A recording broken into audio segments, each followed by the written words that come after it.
Assalamualaikum warahmatullahi wabarakatuh. Mbak Sahnas, teman-teman semua yang ada di sini, terima kasih atas kehadirannya. Mbak Sahnas seperti biasa bikin semangat kalau memandu acara. Saya senang banget. Baik, supaya tidak memperlama, karena pasti acara kita masih panjang ya, saya langsung share screen saja.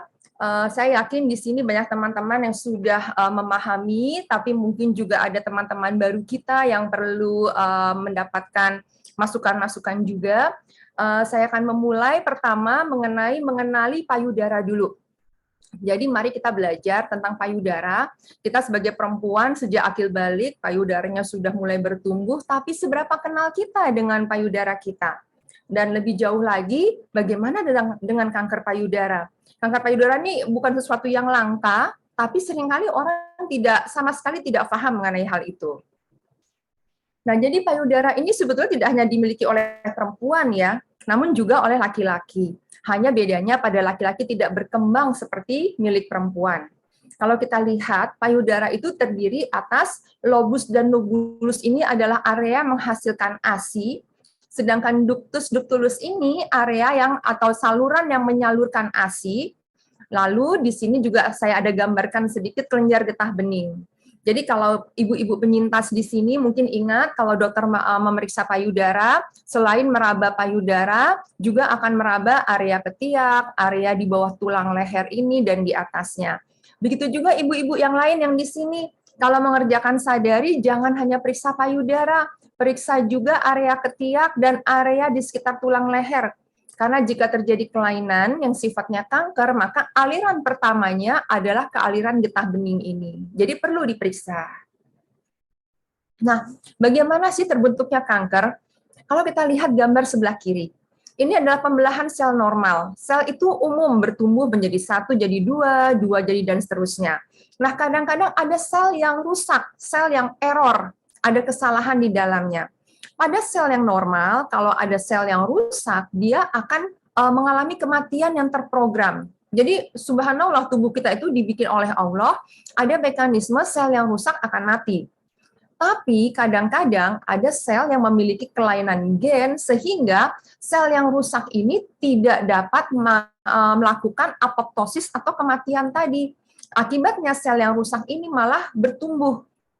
1 jadi 2, 2 jadi 4, dan seterusnya. Inilah yang kita namakan kanker. Jadi kalau kita bisa lihat di sini, di sel sini ini masih aman nih, masih normal. Tapi ada sekelompok di sini yang memang tumbuhnya mengalami kelainan. Itulah sel kanker. Jadi ini yang menjawab kalau misalnya ada yang bertanya, kenapa sel kanker nggak bisa dikasih obat herbal atau yang terapi-terapi seperti misalnya yang pakai baterai itu ya, rompi dengan baterai, karena memang bagaimana dia terjadinya adalah karena sel-sel yang rusak ini, sehingga tidak bisa serta-merta saja dengan dikasih rompi baterai atau minum-minum obat herbal yang kita belum tahu cara kerjanya, sel yang rusak ini akan mengalami kematian. Nah, kemudian mari kita tahu tentang screening. Ini tantangan bagi kita semua, karena perhatian sistem kesehatan kita terus terang masih kurang mengenai screening payudara. Jadi, teman-teman, screening payudara itu adalah memeriksakan diri secara teratur tanpa menunggu kelainan atau gejala. Jadi tidak menunggu ada rasa sakit, tidak menunggu ada benjolan, periksakan secara teratur. Sangat perlu dilakukan secara rutin. Jadi screening ini akan perlu dikerjakan untuk kanker-kanker yang memang angka kejadiannya tinggi. Kalau untuk perempuan itu 2 ya juaranya. Yang pertama kanker payudara, yang kedua kanker leher rahim atau serviks. Itu harus dikerjakan rutin. Nah, salah satu upaya melakukan screening atau deteksi dini kanker payudara yang paling mudah, yang bisa teman-teman kerjakan sendiri di rumah adalah pemeriksaan payudara sendiri atau sadari. Nah, sadari itu seperti ini. Kapan mulai dikerjakan? Kerjakan sejak anak perempuan akil balik. Jadi kalau teman-teman punya anak perempuan sudah akil balik, atau teman-teman ada yang guru punya murid sudah akil balik, ajarkan untuk melakukan sadari atau periksa payudara sendiri. Cukup sekali sebulan. yaitu pada hari ke-7 sampai ke-15 dihitung dari hari haid pertama. Kenapa? Karena pada saat itulah payudara sedang tidak padat, tidak keras, sehingga mudah diraba. Nah, kalau sudah menopause, maka sadari dapat dilakukan kapan saja, tetap sekali sebulan. Nah, lalu setelah sadari, mari lakukan sadanis. Sadanis ini kepanjangannya pemeriksaan payudara klinis. Dilakukan oleh tenaga medis. Dianjurkan dilakukan sejak usia 25 tahun, setahun sekali aja teman-teman datang ke tenaga medis untuk minta diperiksa. Hal ini untuk menghindari kalau mungkin teman-teman kurang sensitif tangannya, harapannya tenaga medis yang lebih terlatih akan mampu menemukan. Nah, ini adalah tambahan untuk screening. Sayangnya, tidak semua daerah di Indonesia bisa menyediakan ini untuk masyarakat. USG misalnya itu kalau bisa dikerjakan, kerjakanlah mulai usia 30 tahun, sekali setahun. Mamografi dianjurkan untuk wanita usia di atas 40 tahun, setiap 1 atau 2 tahun sekali. Kalau ada kelainan yang tidak bisa diterjemahkan oleh USG atau mamografi, barulah kita masuk ke MRI. Nah, kalau misalnya teman-teman ada di daerah di mana tidak tersedia fasilitas ini, maka tolong kerjakan sadari dan sadanis tadi secara rutin. Itu akan tetap sangat membantu. Apa saja kelainan di payudara? Nah, rata-rata orang hanya memahami kelainan di payudara itu ya benjolan saja. Kadang-kadang sudah ada benjolan pun karena tidak sakit merasa tidak perlu periksa gitu ya. Makanya kenapa kita masih suka menemukan pasien-pasien dengan benjolan yang sudah cukup besar. Jadi kelainan di payudara itu bisa benjolan pada payudara, bisa lesung. Lesung itu seperti kayak lekukan pada kulit yang awalnya nggak ada, lesung pada kulit payudara. Atau ada kelainan di sekitar puting, di daerah areola namanya. Awalnya kayak eksim, tapi lalu menjadi basah, mencoba berobat ke dokter umum atau dokter kulit, tapi tidak menyembuh juga. Nah, itu lebih baik hati-hati. Nyeri memang bisa menjadi tanda, tapi pada pengalaman kami di klinik, 90% pasien kanker payudara tidak merasakan nyeri. Jadi lagi-lagi jangan jadikan nyeri parameter untuk baru datang berobat. Lalu kulit payudara menjadi berubah seperti jeruk purut. Harusnya kan kulit payudara tuh ya licin aja ya, mulus, tiba-tiba kok kayak pori-porinya kelihatan banget gede-gede, lalu kalau dicubit tebel, kayak jeruk purut. Nah, itu hati-hati.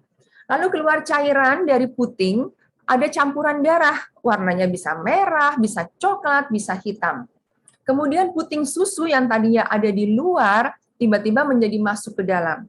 Tapi kalau memang sejak awal puting susunya letaknya di dalam, jangan khawatir ya. Tapi kalau awalnya di luar, tiba-tiba jadi kayak ketarik ke dalam, lebih baik hati-hati. Nah, teman-teman, jangan juga panik kalau ada tanda-tanda begitu, karena tidak semua tanda itu berarti kanker. Tapi ada kemungkinan, sehingga kalau memang ada kelainan seperti itu, paling aman adalah segera periksa untuk memastikan gejala itu mengarah pada kanker atau bukan. Jadi jangan ditunda-tunda lagi. Nah, sekarang kita belajar faktor resiko kanker payudara. Kenapa? Supaya kita bisa memodifikasi gaya hidup untuk teman-teman di sini yang alhamdulillah sehat, tidak ada riwayat kanker payudara hingga saat ini. Marilah mencoba mencapai gaya hidup sehat untuk mengurangi resiko. Harus kita tahu bahwa dengan mengurangi resiko-resiko kanker payudara ini dengan gaya hidup sehat, sepertiga kanker itu bisa dicegah. Ya, jadi apa saja resiko kanker payudara? Yang pertama meningkat usia. Jadi kalau kadang-kadang kita masih bertemu nih pasien-pasien ibu-ibu yang sudah sepuh mengira bahwa karena sudah sepuh aman dari resiko kanker payudara. Padahal kenyataannya makin kita menua makin tinggi resikonya. Jadi justru harus makin waspada. Lalu konsumsi kontrasepsi hormonal. Jadi semacam kayak pil KB atau dalam bentuk lain suntikan KB, itu biasanya kita sarankan digunakan untuk wanita di bawah 35 tahun saja. Di atas 35 tahun lebih baik jangan menggunakan lagi kontrasepsi yang sifatnya hormonal. Lalu riwayat keluarga, terutama kalau ada keluarga lingkar pertama. Jadi lingkar pertama itu ibu kandung, anak kandung, adik kandung, kakak kandung. Itu ada riwayat kalau payudara itu terutama berhubungan dengan kanker payudara dan kanker ovarium. Jika ada satu orang di keluarga lingkar pertama kita yang menderita penyakit itu usianya di bawah 50 tahun, atau ada yang terkena di usia di atas 50 tahun, 2 orang atau lebih, maka sebaiknya kita juga harus waspada. Dalam hal apa waspadanya? Screening teratur, ya. Lalu menggunakan terapi hormon pasca menopause. Jadi sudah menopause karena merasa ada gangguan, lalu mengonsumsi obat-obat hormonal. Itu penelitian mengatakan akan memberikan resiko kanker payudara. Konsumsi alkohol ini akan meningkatkan risiko kanker payudara. Merokok, baik aktif maupun pasif, juga akan meningkatkan resiko. Jadi, kalaupun kita tidak merokok, tapi keluarga kita ada yang merokok, kita masih bisa terkena resikonya. Lalu berat badan berlebih, ya, dan diet yang tidak sehat. Lalu paparan radiasi. Paparan radiasi ini dalam arti radiasi dalam dosis tinggi, ya. Misalnya kalau kita tahu ada dulu kecelakaan nuklir, ya, di Chernobyl, lalu bom Hiroshima Nagasaki, itu akan meningkatkan resiko terkena kanker. Nah, lalu kalau kita sudah tahu tadi faktor resiko, seperti saya sudah sebutkan, gaya hidup sehat akan mengurangi resiko, mari kita tahu apa yang harus dilakukan. Yang pertama, mencukupi kebutuhan vitamin D. Karena ini memang dibuktikan oleh penelitian akan mengurangi resiko kanker payudara. Ini saya lagi mengamati hati-hati dengan anak-anak kita selama pandemi karena cenderung sekolah di rumah, jadi jarang main keluar, jarang beraktivitas di luar. Anak-anak, terutama anak-anak perempuan ya yang baru akil balik, itu menjadi jarang terpapar matahari. Dan rasanya vitamin D anak-anak ini akan turun kalau kita tidak perhatikan dengan lebih baik. Begitu juga ibu-ibu yang tadinya work from office jadi work from home gitu ya, hati-hati. Lalu berat badan ideal akan mengurangi resiko kanker payudara. Ini angka IMT, teman-teman. IMT itu ngitungnya begini, berat badan dalam kilogram dibagi dalam meter. Usahakan berat badan ideal. Mengapa? Untuk mengurangi resiko kanker payudara tadi. Kemudian lakukanlah olahraga. Nah, ini nih, seringkali kita dapat pertanyaan gini, kalau saya mau mencegah kanker payudara, saya pantang makan apa gitu ya. Kenapa yang ditanya pantangan makanan aja ya gitu ya. Padahal bukan hanya masalah makanan, ini berat badan upayakan ideal, olahraga teratur. Paling gampang rumusnya olahraga tuh gini, kerjakan seminggu 5 kali, masing-masing 30 menit, level sedang. Level sedang tuh seperti apa? Sedang itu artinya kalau kita lagi olahraga, diajak orang ngomong, kita masih bisa menyahut. Tapi kalau disuruh nyanyi, kita udah terengah-engah. Udah itu cukup level sedang, gampang sekali. Tapi lakukan teratur. Lalu istirahat cukup. Mengapa? Karena tidur berkualitas, membantu tubuh memperbaiki sel yang rusak, mengurangi peradangan pada tubuh. Berpikir positif akan membantu kita untuk menjalani hidup dengan tenang dan teratur.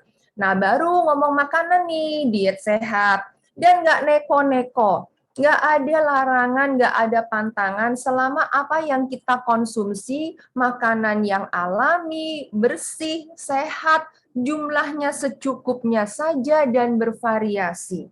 Jadi tidak ada satu penelitian pun yang bisa membuktikan ada makanan tapi dengan catatan makanan sehat ya ibu-ibu ya, ada makanan ini bikin kanker, lalu makanan ini pasti bikin orang nggak kanker. Itu nggak ada. Jadi saya selalu bikin sama pasien saya, udah mudah aja, yang penting makan aja yang alami, bersih, sehat, bervariasi secukupnya. Nah, untuk mengurangi resiko memang dianjurkan konsumsilah sayur setiap hari setidaknya 2 mangkuk sayuran segar atau 1 mangkuk sayuran matang. Dan buah, ditambah buah. Kalau buah iris 1 mangkuk, atau kalau buah yang dalam bentuk ini ya seperti jeruk, butir gitu, 2 butir per hari. Itu gaya hidup yang dianjurkan. Kita masuk ke mitos atau fakta. Ini tadi saya bilang, daging merah bikin kanker ya. Tahu tempe ya kan bikin kanker. BH warna hitam, nah itu bikin kanker. Ya itu tidak benar. Selama kita makan daging secukupnya, dagingnya juga daging yang segar ya, bukan daging olahan. Kalau daging olahan seperti sosis, itu kan masalahnya adalah ada pengawet namanya nitrit. Itu yang biasanya membuat sosis kelihatan merah, merona, merangsang. Itu tuh justru di situ sudah dinyatakan memang dia karsinogenik. Tapi kalau kita makan daging merah dalam jumlah secukupnya saja, dagingnya pun segar, itu tidak masalah. Tahu tempe, justru penelitian terakhir mengatakan begini, untuk anak-anak gadis, ya, untuk mereka yang masih belum menopause, kalau mengonsumsi soya atau kedelai, antara lain juga tahu tempe produknya, itu justru resiko mengalami kanker payudara premenopause-nya lebih rendah. Bagaimana dengan yang postmenopause? Memang tidak ada pengaruh apa-apa, tapi juga tidak akan merugikan. Nah, untuk bra atau BH ya tidak ada hubungannya, mau warna hitam, merah, hijau tidak akan menyebabkan kanker payudara. Begitu juga BH apa berkawat, tidak berkawat, itu tidak ada hubungannya dengan kanker payudara.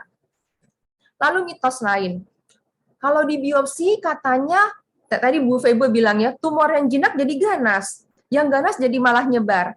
Nah, nanti pertanyaannya adalah biopsinya biopsi apa? Nanti kita akan, teman-teman nanti akan bisa lihat di aplikasi yang kita akan jelaskan berikutnya ya, karena memang biopsi itu beragam, dan kita harus tahu, walaupun teman-teman mungkin masyarakat awam, bukan tenaga medis, harus punya ilmu tentang apa yang harus dijalani kalau sampai mendapatkan masalah seperti ini supaya tidak salah langkah. Lalu tadi, kanker payudara pasti hilang payudara. Nah, alhamdulillah tadi sama Bu Nanda, Bu Febe langsung dibilang, enggak, kami masih punya payudara, bahkan lebih keren ya hasilnya, alhamdulillah. Lalu kemoterapi akan memperburuk kondisi.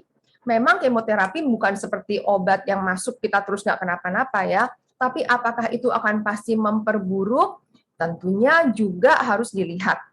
Intinya, kemoterapi yang diberikan dengan persiapan pasien yang optimal, diberikan oleh dokter yang menguasai, artinya tahu dosis yang tepat, apa kemungkinannya, efek samping, lalu berusaha mencegah efek samping, maka kebanyakan pasien kanker payudara akan mampu melewati kemoterapi dengan mendapatkan manfaat dari obat kemo itu dan efek samping yang masih bisa ditoleransi.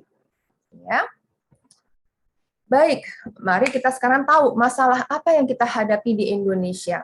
Karena saya yakin di sini selain teman-teman yang pernah jadi responden, juga ada teman-teman penyintas gitu ya, dan yang lain-lain. Kita harus tahu masalah yang kita hadapi, karena ini problem kita semua. Ini data epidemiologi terbaru tahun 2020. Kanker payudara itu di Indonesia menduduki tempat pertama. Jadi juara 1 dari jumlah kanker yang paling banyak di Indonesia. 16,7%. Jadi kalau kita punya 100 orang, ya dari 100 orang itu ada 16 sampai 17 orang yang ada kanker payudara. Gambarannya seperti itu. Jadi bukan penyakit langka. Dan kanker payudara adalah penyebab kematian karena kanker terbesar kedua setelah kanker paru. Ini adalah data dari satu rumah sakit kanker yang menyatakan bahwa memang angkanya memang paling tinggi untuk kasus-kasus kanker yang datang ke rumah sakit itu. Nah, yang jadi masalah gini, sebenarnya kanker payudara di Indonesia itu jumlah kejadian barunya lebih kecil, teman-teman, dibanding beberapa negara lain, misalnya Australia. Australia itu tinggi, tapi angka kematian di Australia untuk kanker payudara jauh lebih kecil daripada di Indonesia.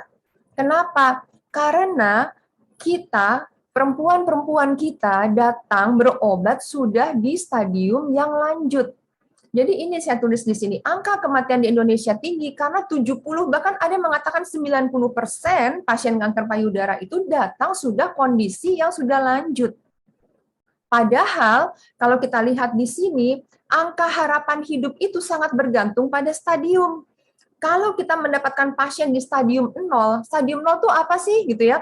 Jadi pasiennya nggak ngerasa apa-apa, karena dia rajin screening, kita melihat ada kelainan yang bahkan belum berbentuk benjolan.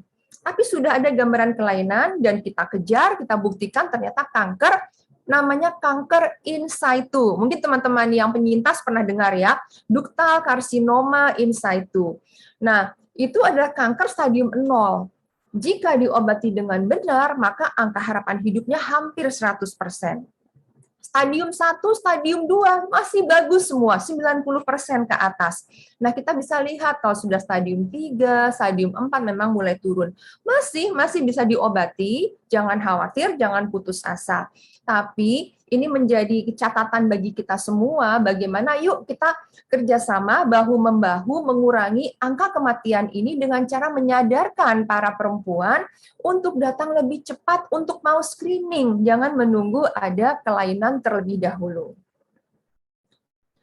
Ya, jadi permasalahan utama terlambat didiagnosis, akibatnya tinggilah angka kematian. Karena kalau sudah terlambat diagnosis gini Bu, kalau kita ada di lokasi tempat kita tinggal ada di daerah perkotaan, gampang mencapai akses fasilitas kesehatan, lalu ya misalnya alhamdulillah pembiayaan tidak ada masalah, mungkin tidak masih bisa ditanggulangi.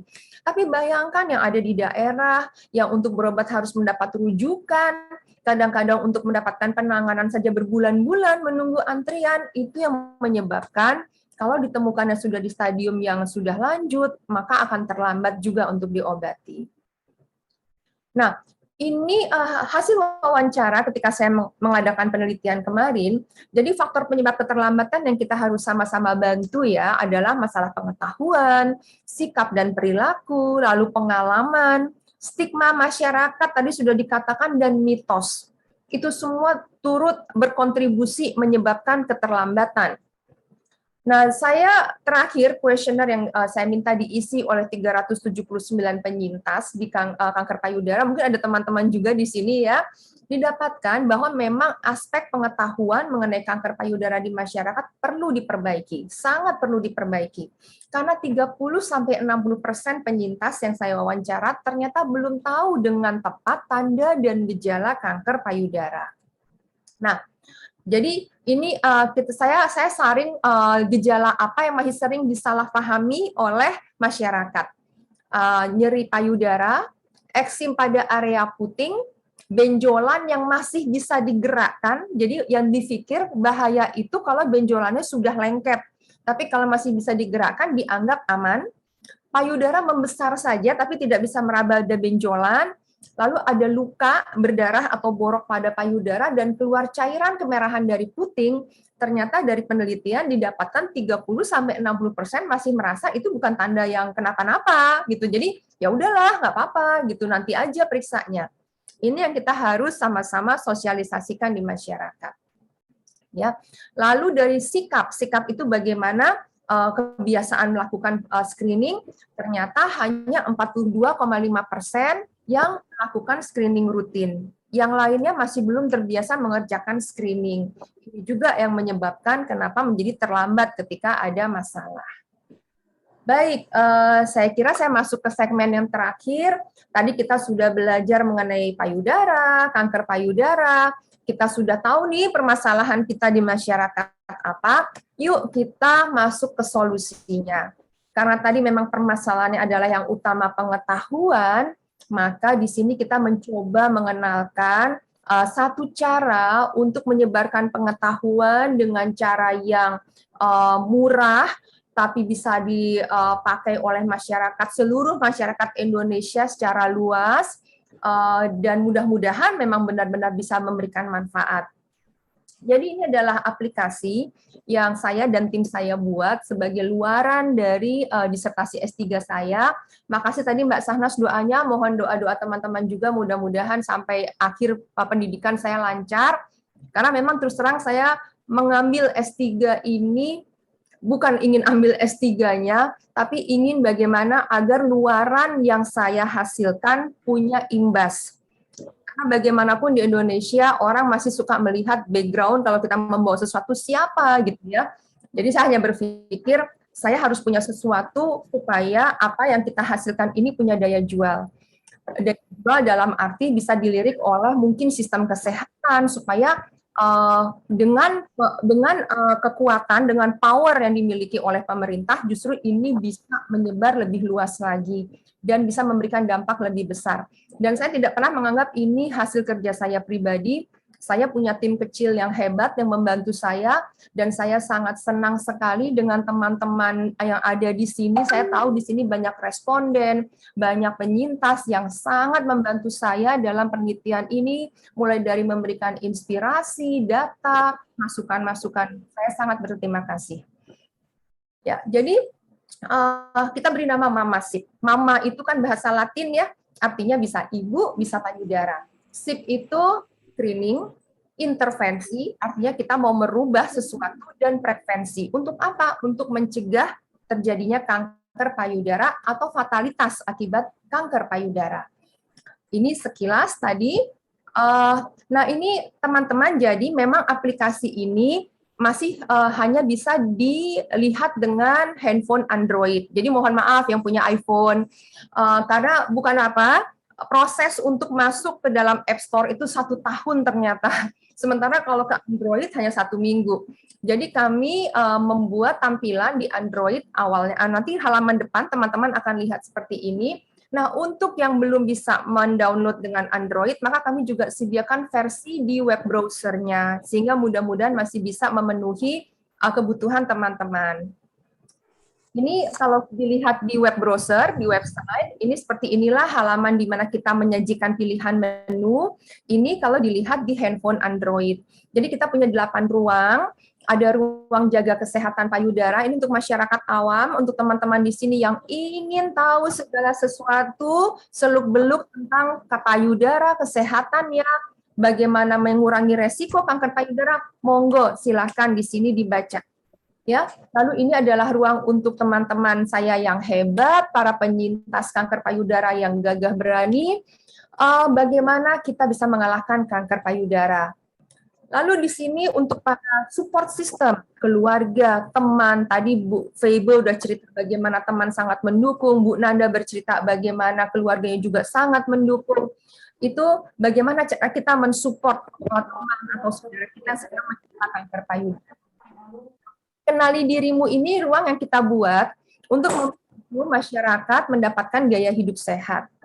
Gerbang dokter, ini kita buat untuk dokter, tapi sebenarnya siapapun boleh memasukinya, karena saya percaya ilmu itu milik siapa saja. Ada masyarakat yang orang awam, tapi sebenarnya dia punya keingintahuan yang besar, lalu dia ingin tahu supaya bisa berdiskusi dengan dokternya, silakan. Materi-materi di sini bisa dibaca. Nah, bagaimana kalau kita memiliki masyarakat yang tidak familiar atau tidak mampu melakukan download dengan gadget? Ini ada materi penyuluhan, tujuannya adalah kita menyediakan materi-materi yang bisa di-download dan di-print out untuk teman-teman yang tidak bisa menggunakan gadget. Misalnya ada teman-teman di sini yang ingin berbakti pada lingkungannya, padahal tahu ini nggak bisa, mereka punya gadget ini, monggo silahkan di-print lalu disebarkan. Ada juga video, ada pertanyaan, gimana kalau nggak bisa baca tulis? Ada video di dalam situ, kalau memang keadaan sudah memungkinkan, ya pandemi mereda, prokesnya bisa jalan, mungkin dikumpulkan, lalu putar video, berikan kepada mereka penyuluhan itu. Di sini ada kumpulan informasi, semua yang ada di dalam Mama SIP, termasuk jurnal-jurnal yang sifatnya lebih ke arah medis ada di sini. Ini adalah area di mana kalau kita, wah nggak punya waktu banyak nih, cuman ingin tahu yang kayak gini ada di mana sih? Tinggal teman-teman klik di sini, cari tahu, cari pertanyaan yang ingin diketahui, nanti akan diarahkan ke ruang yang sesuai. Nah, ini tadi jaga kesehatan payudara, ini ada pilihan-pilihan subruangnya. Kalau teman-teman klik, nanti masing-masing ada isinya. Ini ruang kalahkan kanker payudara, juga ada sub-sub ruangnya. Dukung kesayangan kita untuk para pendukung pasien dan penyintas, di sini ada subruangnya. Ini adalah ruang untuk gerbang dokter. Memang untuk gerbang dokter isinya lebih lebih serius. Tapi saya percaya, saya punya banyak pasien, saya tahu di sini yang pinter-pinter, yang wah semua bacaan dilalap, alhamdulillah. Dan saya senang kalau gitu. Kenapa? Pas ketemu tinggal diskusi, ya, alhamdulillah. Nah, ini ruang kenali dirimu. Di sini kita bisa melihat resiko penyakit kanker, memang tidak spesifik payudara, karena kita belum punya tool untuk menilai khusus wanita Indonesia. Jadi sifatnya baru menilai secara umum dan memberikan anjuran. Nah, kalkulator indeks massa tubuh, lalu di sini ada anjuran. Jadi kalau indeks massa tubuh sekian, kebutuhan kalorinya berapa? Kalau ingin nurunin, gimana caranya? Terus kalau udah tahu nih, kalorinya harus sekian aja nih kalau menurunin berat badan. Terus gimana? Nah, kita sediakan nanti setelah ini. Kita ada menu di mana teman-teman bisa memilih gitu. Jadi ada kalkulator, tadi juga sebetulnya ada jurnal. Jurnal itu teman-teman bisa menulis di sini biasa olahraga seminggu berapa kali. Jadi tiap habis olahraga tulis. Berat badan juga tiap hari habis ngukur misalnya tulis. Screening, masukin jadwal menstruasi, dia akan mengingatkan. Pengingatnya untuk saat ini masih dalam bentuk email. Tapi kita berusaha mengingatkan, nanti biasanya tiap hari Senin ada, olahraganya masih kurang nih, gitu ya. Wah iya ya, berarti kita harus olahraga lebih. Atau akan ada pengingat screening, ini waktunya sadari ya, nanti teman-teman akan ingat untuk mengerjakan sadari. Baik, lalu ini yang tadi, teman-teman udah tahu nih, harus olahraga, pandemi nih dok, nggak bisa keluar rumah, gitu kan. Loh kata siapa harus keluar rumah? Teman-teman klik aja salah satu video, ikut deh di dalam rumah. Udah olahraga 30 menit. Makan seperti apa yang tadi ya kan? Saya butuhnya katanya sih dengan berat badan saya butuhnya 2.600 kalori, tapi saya ingin ngurangin berat badan. Oke, dikurangi 500 kalori. Berarti masuk yang ini kalorinya apa aja makanannya. Ini sudah dijelaskan di situ makanannya apa, menunya apa, kita bantu semua untuk mempermudah teman-teman di situ. Ini adalah kumpulan-kumpulan informasi, lalu materi penyuluhan. Kita di sini sediakan ada bentuk brosur atau flyer, lalu PowerPoint, lalu poster, itu semua bisa dipakai dengan bebas, insya Allah silahkan. Dan ada video, ya untuk solusi bagi masyarakat kita yang belum bisa baca tulis. Baik, jadi teman-teman kalau untuk website bisa diakses di sini di www.mamasip.com. Kalau aplikasi silahkan download di Google Play dengan handphone Android ya teman-teman ya. Punten sekali lagi untuk Apple belum bisa. Mohon doanya bisa lekas di-approve oleh pihak Apple-nya. Oke, terakhir ada video cara penggunaan. Setelah itu saya tentu akan kembalikan ke Mbak Syahnas. Silakan. Halo Sobat Mamasip, kita sebagai perempuan pasti tahu kan betapa bahayanya kanker payudara itu. Buat mencegahnya, kita pasti butuh banyak informasi dan pengetahuan. Supaya praktis, tidak usah cari di buku atau di internet lagi. Nah, ada cara praktisnya nih, pakai aplikasi Mamasip. Cara download. Pertama, download dulu aplikasi Mamasip di Play Store. Langsung cari saja dengan keyword Mamasip.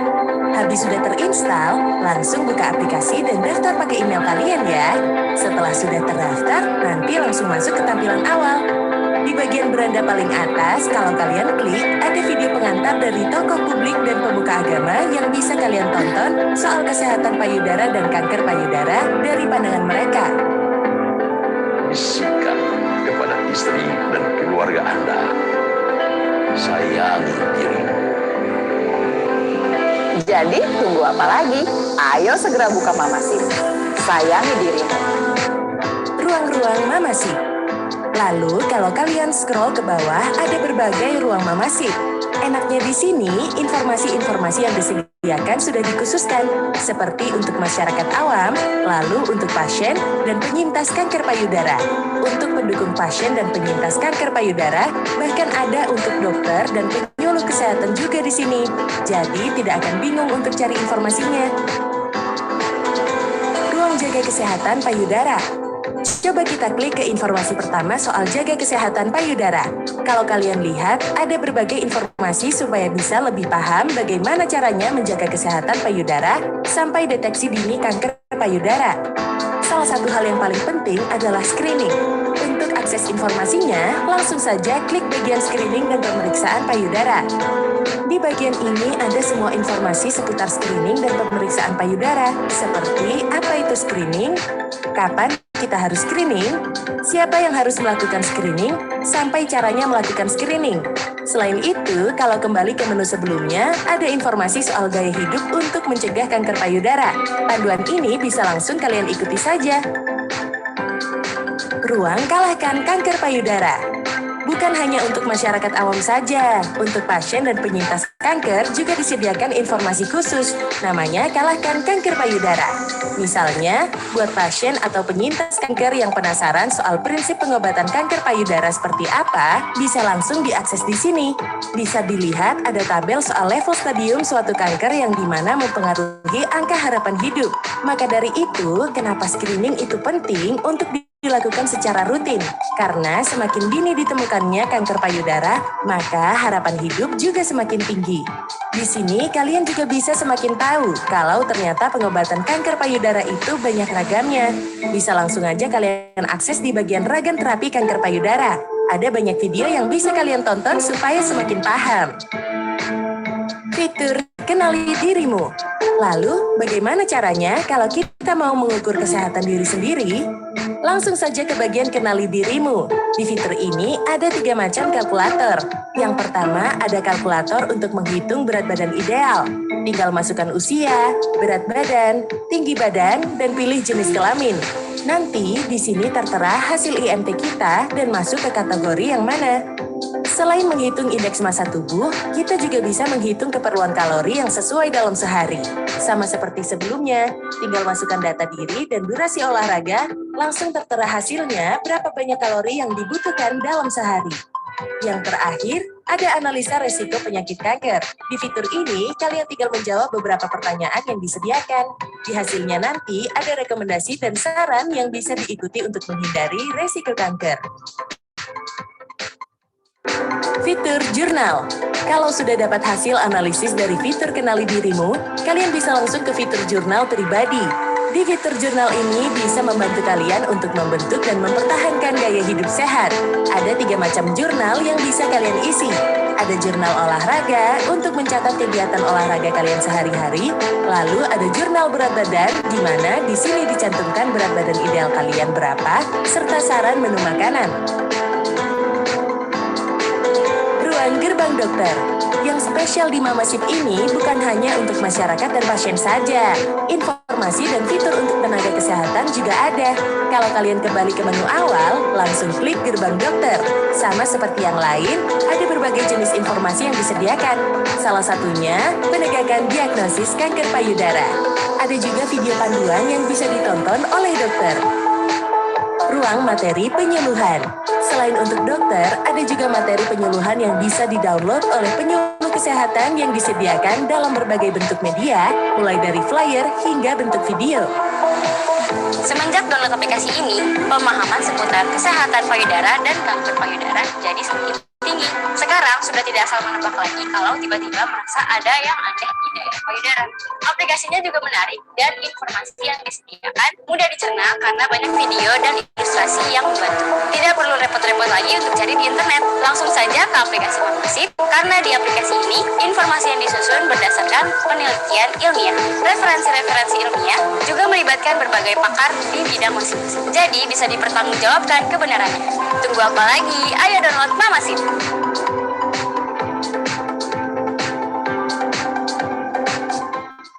Ya, baik Mbak Sahnas. Teman-teman, terima kasih atas kesempatannya. Monggo saya kembalikan ke Mbak Sahnas, moderator yang heboh dan hebat.